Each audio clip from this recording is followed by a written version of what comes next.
عندك حساب بنكي عمرك ما خدمتي به، ونهار مشيتي للبنك باش تسدو كتصدم باللي البنك كيتسالك فيه مصاريف وكيطلب منك انك تخلصها عادي تسد الحساب.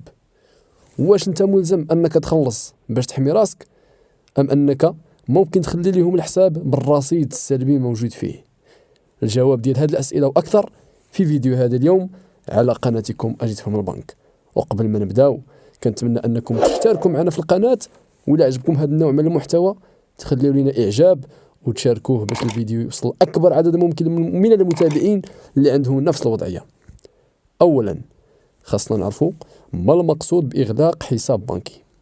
حسب التعريف ديال بنك المغرب فهي عمليه كيقوم من خلالها الزبون بوضع حد لاتفاقيه الحساب اللي كتربطو مع مؤسسته البنكيه، وهذا الاغلاق ممكن يتم بناء على الطلب كيقدمو الزبون للبنك. وبالمناسبه اذا كنتي محتاج لنموذج اغلاق الحساب كنقترحوا عليك موقع البنكه اللي كيقدم لك صفحه ذكيه، يكفي انك تدخل المعلومات ديالك والضغط على الزر التالي وها انت حصلتي على طلب مقاد صالح للطباعه او الحفظ بصيغه PDF بلا ما تعذب براسك مع برامج تحرير النصوص. ولا كنتي كتبحث على معلومه حول الخدمات اللي كتقدمها الاملاك المغربيه والاسعار ديالها فما تنساش تجيب دوره في هذا الموقع اللي غادي يعجبك بزاف. نرجعوا للموضوع ديالنا.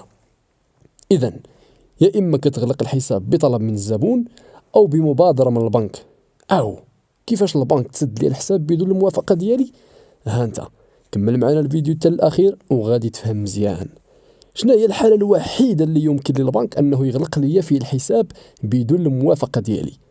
الحساب البنك سيدي كيتم الاغلاق ديالو بمبادره من البنك في حاله توقفتي عن استعماله لمده سنه واحده ابتداء من تاريخ تسجيل آخر عملية بنكية. وقبل ما يتسد الحساب فالبنك ملزم عليه أنه يقوم بإبلاغ الزبون عن طريق رسالة مضمونة ترسل إليه إلى آخر عنوان صرح به.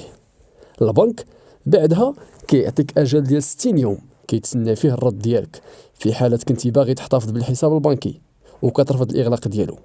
ولا ما جاوبتيش على الرسالة ديالهم كيتم إغلاق الحساب كيف ما قلنا بعد 60 يوم من تاريخ إرسال الرسالة للعنوان ديالك. نجيو دابا للسؤال الأهم، واش البنك كيطبق نفس المراحل مع الحسابات اللي فيها رصيد سلبي بسبب مصاريف الخدمات البنكية؟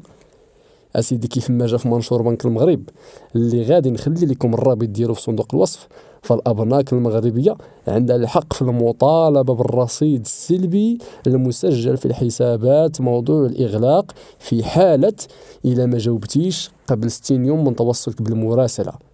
ويتعين على البنك أنه يقدم لك وثيقة تفصيلية فيها تفاصيل الدين المستحق بسبب العمليات البنكية المنجزة في الحساب البنكي. إذن فبنك المغرب بهذا المنشور بين أنه للبنك الحق في رفض إغلاق الحساب البنكي إلى ما قامش الزبون بتسوية وضعيته السلبية. هذا من جهة.